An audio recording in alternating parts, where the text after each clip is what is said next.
The task in the assignment is to create unity within variation. Seen in that sense that the urban scale project here need an identity. It need to be a sort of urban project that really has its own sort of characteristica.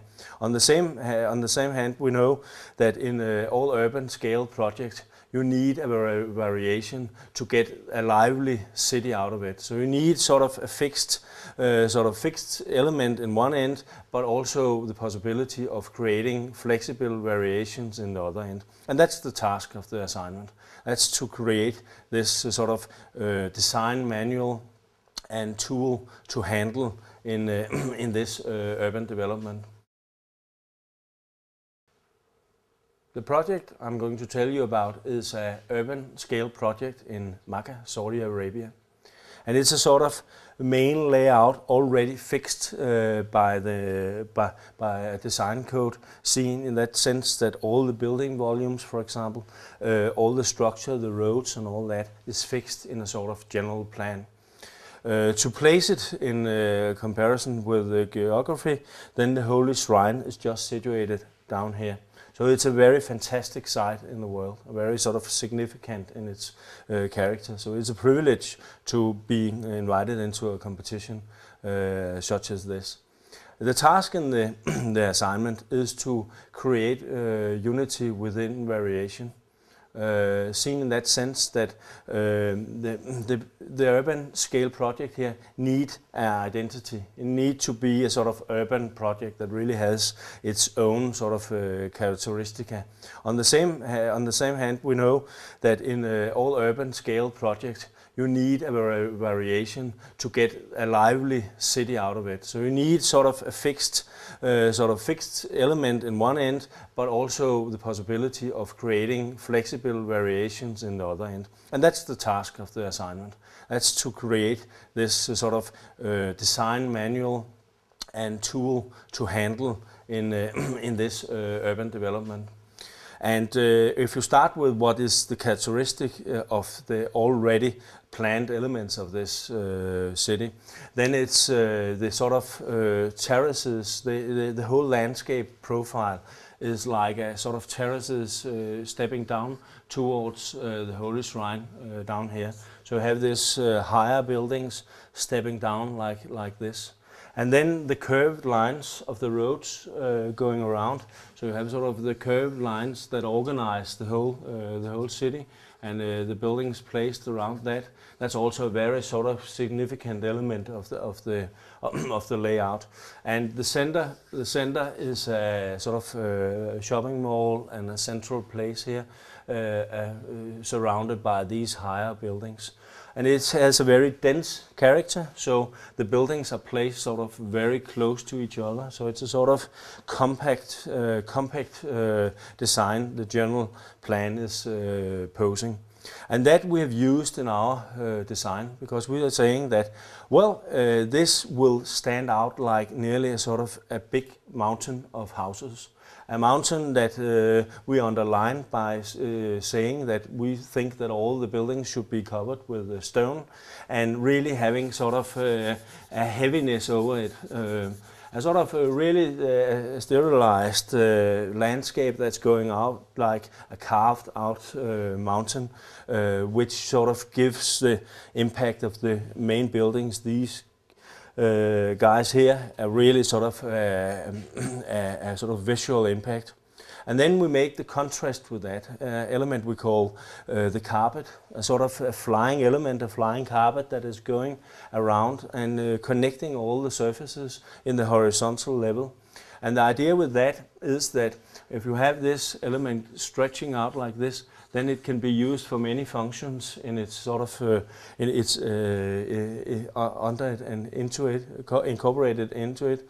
And one thing is that you have a covering of gardens, roof gardens, for example. You have entrances that could be underlined. You can use it as a light in the evening, as light beams. And from above, from the apartment hotels, then you look at a sort of covered landscape that has its character as a sort of main element, a composition that you can see is woving the whole city together. So if you are staying at that room there, then you will see this element sort of floating around and covering all the horizontal elements, and sort of connecting itself into the center, or here down here in the center of the new city. So you have this element that underlines it, and we use that element of curved lines from the roads as a design tool when we have designed the lines of the flying carpet. So you have the sort of curved lines that again is a contrast to the stone building. So it's a very organic sort of floating design element. So that's how the project sort of generates itself. It is that you have the main layout, you have the sort of idea of the stone of the buildings, the mountain, and then you have the sort of light element, the covering that goes in and is named the carpet. This is all sort of the metaphors of each element. And into that you can incorporate a lot of variations, different building designs, different facades, different expressions, but it has to be sort of enhanced and built into the main sort of features of the stone city and the carpet covering. When we go down in scale in the project, then a lot of things begins to get into a very sort of exciting mode, because the Islamic culture is so fantastic with all its design patterns, all its stone patterns, its gardens, all the inspiration that has inspired architects all over the world for many centuries. And that is of course one of the features that we are working with, meaning by that that we go in and make an interpretation of some of these elements.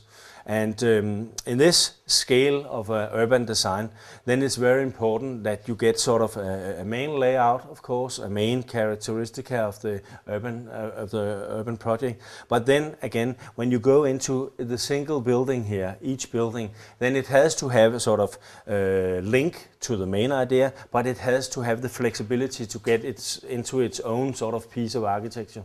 In that sense, we have sort of two elements we are working with. And the one is the inner view, and the other one is the outer view. And we're starting with the inner view. Then, for example, it's very important that you have the apartment or the hotel room, and then you have a view. You want a view from each of these buildings here, of course. And therefore we have worked with windows. If there's standing a guy over here looking out here, then the windows has to be placed accordingly to sort of both the view, but also in a flexible manner compared to how the interior of each apartment or hotel room is. On the other hand, that's the inner problematic, that it's why the city is there. It's because it's a beautiful, fantastic view out over Makkah. On the other hand, you have the facade, and you really need the facade to be this stone building to underline the concept of the mountain. And therefore we work with sort of a free pattern that is not actually like it should be fixed. We're making on the model, you can see all these patterns here.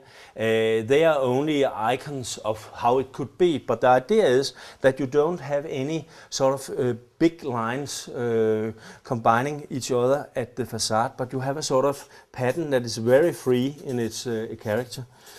So you have the stone, sort of the stone covering of the facade is the main issue. It's a sort of that connects everything is at the facade, and then you can make all the holes you want, but you may not do like this. You will have always to do like breaking it up in different small things. That's also what I draw up here at the apartment. There you have one window here, and you have another window here, and a third window there. And that's how the facade could be. But we are very open for example, it could be like 10 10 systems, it could be like this, it could be like this, very free, or it could be like it is at the model. We are not at that end saying that everything should be one vertical, two horizontal, one vertical and two horizontal. That's not the way it works, but it works like the stone has to cover all the facade, and then you make these holes like a pattern you work with in the system. That's the main system of the facade, which is sort of an idea of connecting the inner view with the outer view of each building in the whole city. The next level we have is also very Arabian inspired. That's the Arabian bay windows. We have these very beautiful wood coverings at a sort of a stone facade here, and there you have these fantastic marvelous systems of wood that is a sort of bay window, and we are all very inspired by them. And that's what you see. These gray things here is just sort of icons each on each building of how those could be. That's a sort of a modern interpretation of these Arabian bay windows. But the idea again here is that you can place them very freely on the facade. We are saying that each building should, for example, have 10 of them, but where you place them and how you do it, that's your own choice. But you have to have one here and one there and one down here, or you can have one stretching up here and one over here and one here, or you can have 3 like this. So it's again a free system, but within the idea of you have to make these to make an identity that is unifying the whole city. So this is sort of very Arabian inspired element that is connecting to the facade. And the last element is that we have chosen some of the buildings as icon buildings, we call them. Of course, the main hotel here is an icon building, but it's also the round tower down there. There's this corner building here, this corner building over here. And the idea with them is that they are both making the first system of all the windows, and then they're making the second system of the bay windows like this, and then they especially are introduced to a third system because we call them icon buildings, that they are pressed sculptural like this. So we're working with one of the sort of facades is pushed inwards, so you get some curved lines in the facades. So when you end up like this, then you have a building that looks like this, that has bay windows and has the system like this going into. So you have sort of 3 layers of impact that is going into it. But we're saying that this is very flexible. You could do it sort of pretty much as each architect wants to do it, but you have to stick to these rules, that you have to underline them to get these buildings to sort of underline the main sort of mountain, sort of iconic metaphor of the city. One very important element in such a competition here is how to find a tool to create variation on each building and then keeping up the unity of this urban scale thing. And in that sense we have tried to develop several tools that are inspired by the fantastic Islamic sort of art and culture tradition, where patterns, gardens, different variety of bay windows and all that is sort of main features that have inspired architects all over the world. And to that end, we are setting 3 systems into each building and how to design each building, keeping up the poetry and identity of the building on one hand and the identity of the urban scale on the other hand.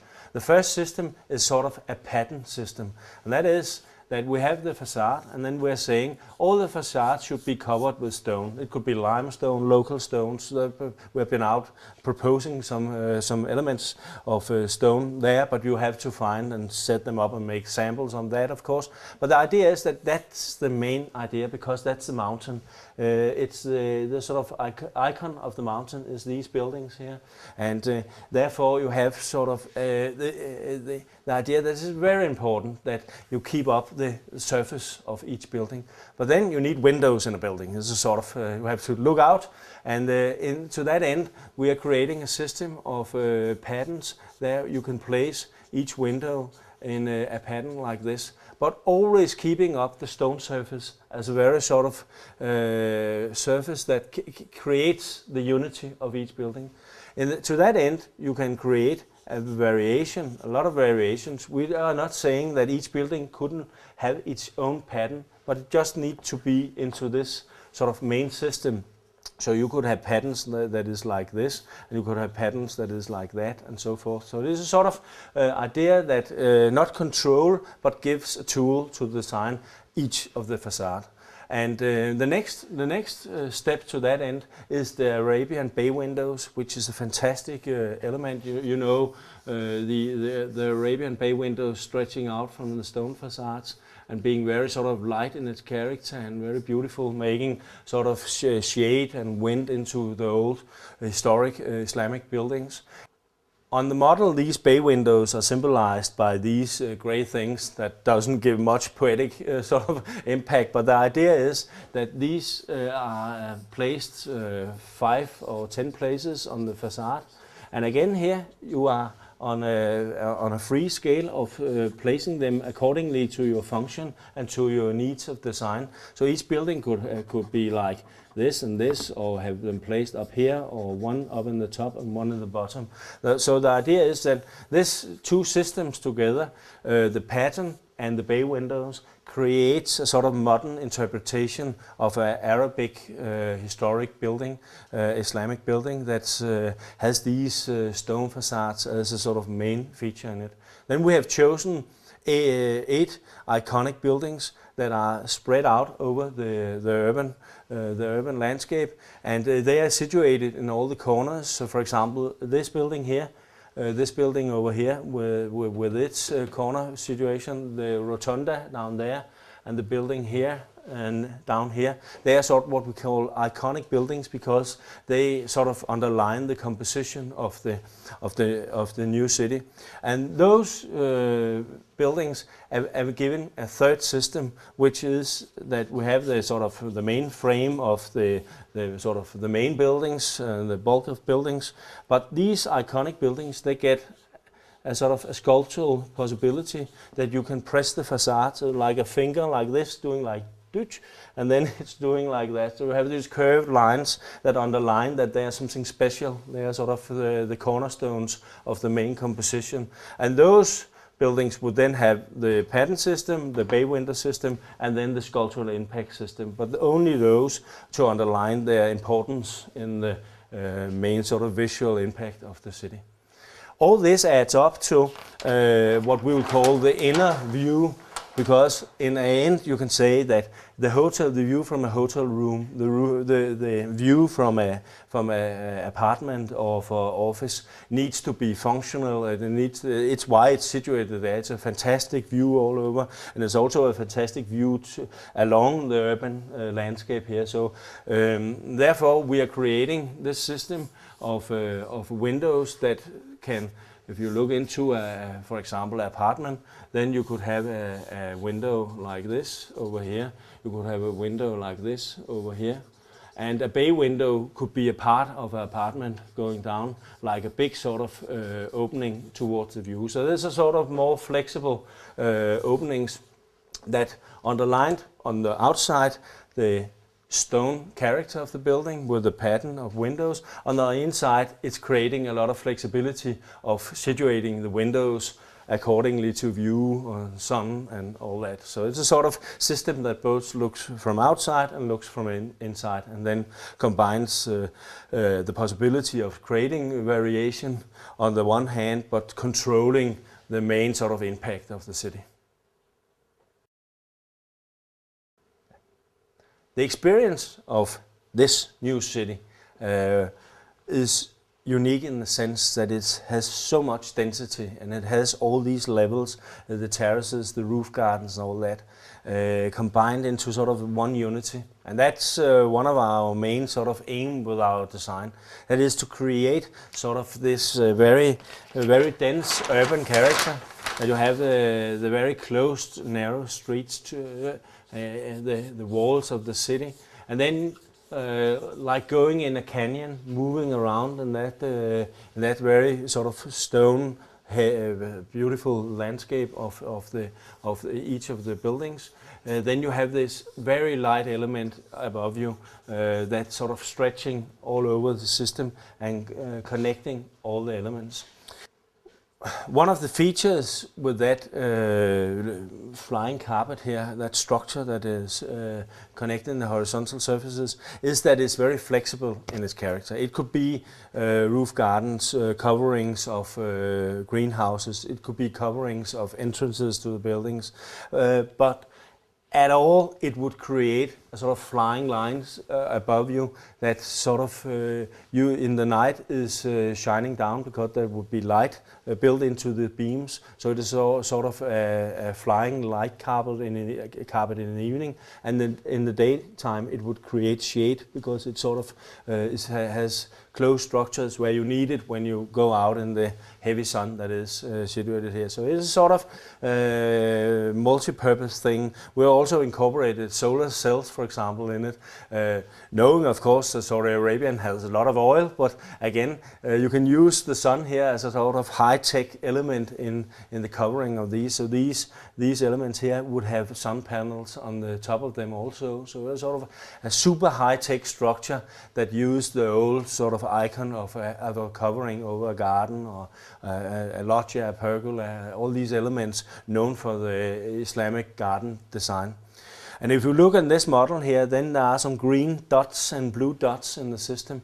And the idea is that that's roof gardens spread all over. So each building of the lower building here would have its own roof garden you can go up to with its own covering. So you're sort of having one building, for example, here, and then you would have your garden up here, your garden system, and then the covering would come over and create a sort of a shady place up there. And we'll go to this model here. On this side here, this model is a small section of that corner of the model over here. So we have gone up in scale here to illustrate how the covering is coming down like this in its curved lines, again inspired by the main composition. So it's a sort of small scale, small section of the large element you see here.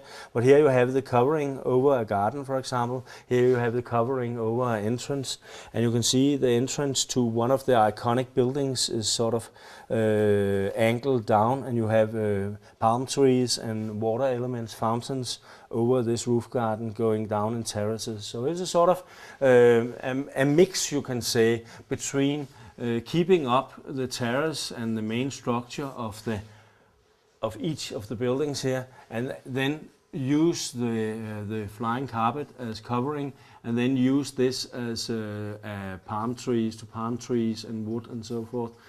Small elements. So you have a small forest one place, and you have palm trees there, you have fountains there. So it's a sort of mixed experience. When one should describe the experience of being in this city when it's built, then each element has its specific feature, of course. And if you start with the streets and the narrow spaces between each of the buildings, then it's sort of a canyon. You could describe it as a sort of very narrow space where you have the stone facades on each side, and you have the sort of very heavy sun going down on each sort of in this canyon character, and high above you you have the sort of flying carpet, the steel structure of the horizontal elements stretching over here. So it is a sort of combination between the sort of heavy surfaces and the very light surface hovering over you. And if we go into how that would incorporate into how this structure, the flying carpet, would be, then it would be covering for gardens, it would be entrances, it would be different elements. It's thought as a sort of high-tech element, that you have this beams holding up a steel structure, and the covering on the steel structure could be, for example, solar cells on the outside. I know there's a lot of oil in Saudi Arabia, but it could be a feature that you use the sun and solar cells as a sort of alternative energy, sort of a high-tech element. And it would be in the daytime, it would be a shade down in the garden under it, for example. But in the night time, you would have light on all the beams up here, and you would have a sort of flying carpet of light that is stretching all over all the roof gardens and the entrances to the buildings. And we work with that in different scales. So you take that corner of the larger scale model here. We have taken a section out here and tried to illustrate how that would interact. So you have the canyon in between here, in the street here, and you have the roof gardens on each side of the buildings, entrance to one of the iconic buildings here, and then you have this organic carpet flying over as an element that is combining everything. And here you could see that there's covering over at that end here, there's covering over here. So we have sort of elements that again has a flexible variety. You could use this section and just move it here if you want a roof garden here. It's not actually situated there, but you can move it around. So it's you have to stick to the rules that you have these beams that organic sort of interact with the whole horizontal surface. But on the other hand, you can move the coverings where you need them, so you get shade over the roof gardens. And the roof gardens is of course inspired by the Islamic tradition of beautiful garden design. So you have fountains, you have small trees, you have small green areas. That all is very sort of designed accordingly to the sort of Islamic tradition, and that is symbolized at the big model here with the green elements and the blue elements. And in the center we have the Oasis, the shopping mall here in the center, that sort of has a lot of green in it, so it sort of gets into being the center of everything in this urban thing. It is also actually, when you see at the composition of the city, then it is the center, because that's where all the circular lines, all the composition, all the buildings get their lines from. So it originates from this, and we use that sort of using the metaphor of Oasis as a sort of starting point where there's much more green and much more sort of dense roof gardens in connection with that. The task we set up to solve was to create a unity, an iconic city that really had its own character, and on the other hand create the possibility of a flexible sort of flexible possibility on each of the buildings and each of the experience into the city. And to that end we have created a storyline, a sort of going from the large scale down to the small scale. And the large scale starts up by the general plan with the shopping mall in the center, the organic curved lines of the whole city, and this sort of density of the city that you have sort of very closed spaces between, canyon-like spaces between the buildings. And then the next scale we go down to is the metaphoric sort of level, where we have the mountain as sort of a main sort of element, and we have the other element, main element is the flying carpet, the light element that combines all the horizontal surfaces. So we have those two as the metaphorical level. On the next level we go into the more design manual-like part of each building. At the first end, creating patterns inspired by the Arabian beautiful patterns. Then putting bay windows on, again inspired by the Arabian wood bay windows, so it's a sort of local inspiration. And at the end, at the iconic buildings, the chosen buildings, then we can put a more sculptural impact, again inspired by the sort of sculptural elements of the local architecture in the Arabian countries. And the next level is then the functionality, that we have roof gardens, we have fountains, we have different functions we place into it. And as a design sort of feature, we are working with very sort of high-tech covering. The sort of flying carpet is a high-tech element with its solar screen, with its covering and its steel construction. And all this pitches a storyline going from the main element down to the sort of design at a sort of more detailed level. And that creates the unity and the variation, and thus creating a unique proposal that enhances both these different parts of the task.